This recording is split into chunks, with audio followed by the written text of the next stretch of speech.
So what's up guys, my name's Ash and welcome back to a brand new video. In today's video guys, I've got some custom tactics and player instructions for by far the best and most popular formation throughout FIFA 23, this being the 4-3-2-1. Now just before we get started guys, as always I would very much appreciate it if you could drop this a thumbs up, as it does really help me out. If you want some coins for the new level up promo, make sure you check out MMOXP.com. Their link is down in the description. They're very fast, they're very cheap, they're very reliable, and if you use my code Rema, you can get yourself a nice 5% extra discount. Okay guys, so starting off today's video with the custom tactics. For the defensive style, I like to have this on balance. Now the reason we have this on balance is for the same reason as every other formation I post, is because it gives us the best control over our defenders. So when we want to press our opponent and be a bit more aggressive, we are able to do that, and then when we want to drop back, be a little bit more passive, we're also able to do that. So it does give us the balance and control that the other settings do not offer you. And if you want to be a top defender in FIFA,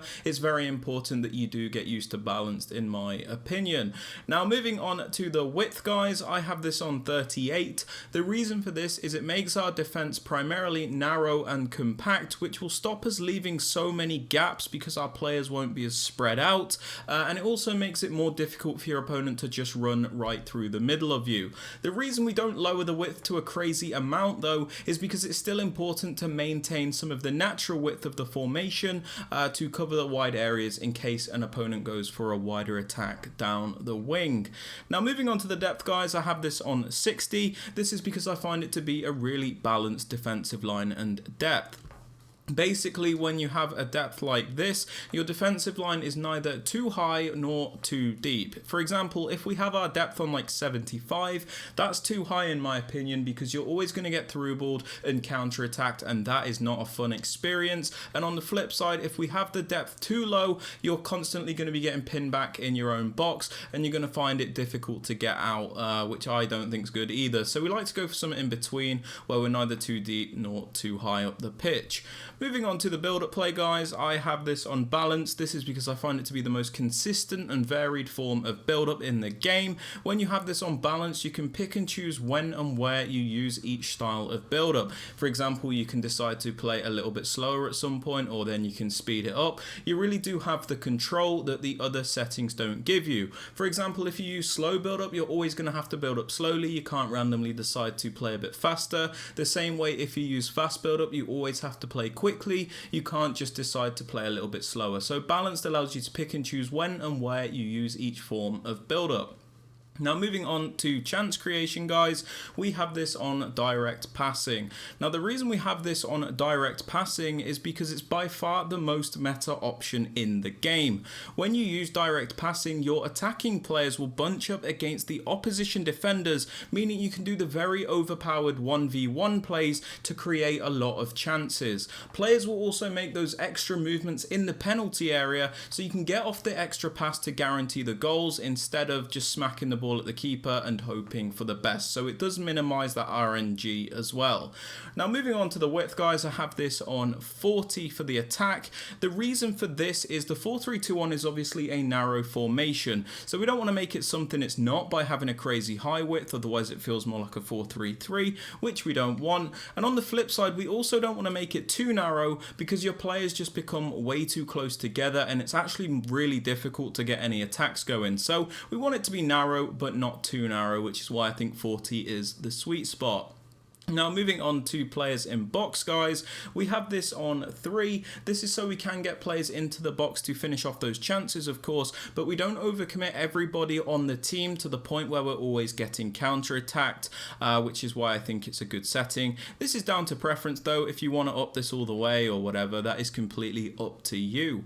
As for corners and free kicks guys, I have these both on 1 because there is a set piece routine that I use which requires these to be on 1. There is a link to that in the top right hand corner of the screen if you are interested. Now, moving on to the player instructions, guys. On the striker, we have him on stay central and get in behind. We have him on stay central because he is our striker, so we don't want him drifting off into those wider areas all the time. We want him to primarily focus on staying in the central positions where the striker should be. This means he's never going to be out of position and you always know where he's meant to be, which makes it very easy to memorize attacks, if that makes sense. We also have him on get in behind, as he's always looking to make those runs in behind, the dangerous runs, to get as many chances as possible. This is the most meta option in the game, in my opinion. That being said, if you're struggling to create attacks against a very high-end opponent, it might be worth switching this to mixed attack for the game, as the player will make more versatile movements and you'll be a lot less predictable against that kind of opponent.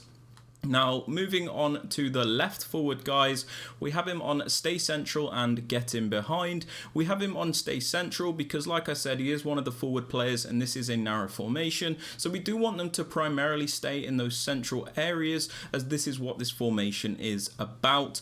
You get an easy link up with the strikers when they stay in those central positions. And if you allow them to drift off wide, they play out more like wingers, which is not what this formation's for, which is why I do not suggest that. So stay central means they'll always stay in the correct positions and it'll be easier to attack. We also have this player on getting behind for the same reason as the striker, where they're always making those dangerous runs in behind to trouble the defense.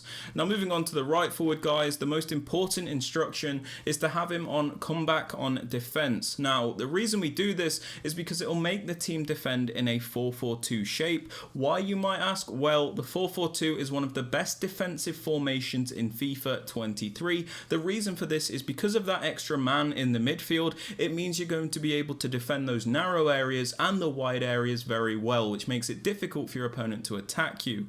If you try and defend in the 4-3-2-1, you're going to find it difficult to defend those wider areas because of the lack of width throughout the midfield. So comeback on defense, super important. This player will come back to defend as a right midfielder.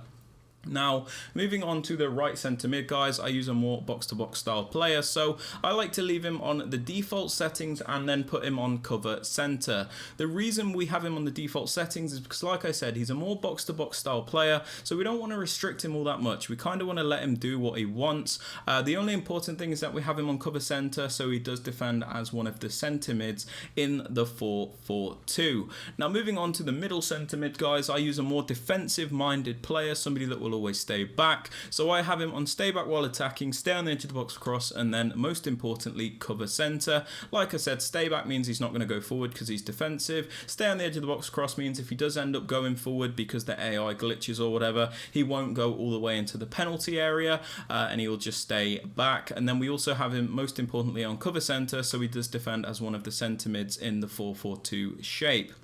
Now, moving on to the left centre mid, guys, I use an actual attacker in this position. So we have him on get forward, so he's not scared to join the attack. We have him on get into the box for cross, so he's not hesitant to get into the penalty area, because remember, this guy is an actual attacker. And then most importantly, we have him on cover wing, so he does defend as a left midfielder in the 4-4-2 shape. So when we don't have the ball, the back four will be the same. Havertz will be my left mid, Casemiro left centre mid, Modric my right centre mid, and then Sterling my right mid.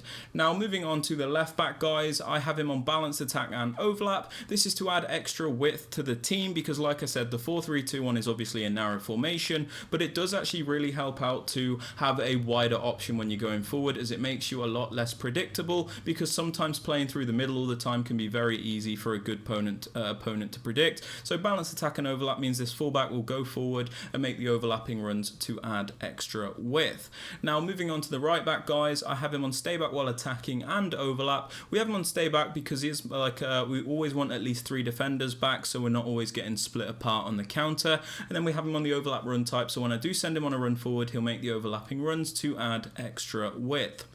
As for the 2 centre-backs and the keeper, guys, these are on the default settings and I do not touch them. But yeah, they are my custom tactics for the 4-3-2-1. If you have enjoyed, please be sure to drop this a like, sub to the channel if you are new, and don't forget to turn on notifications. With all that aside, guys, I hope you have a great rest of your day, and I'll catch you all in the next one. Peace.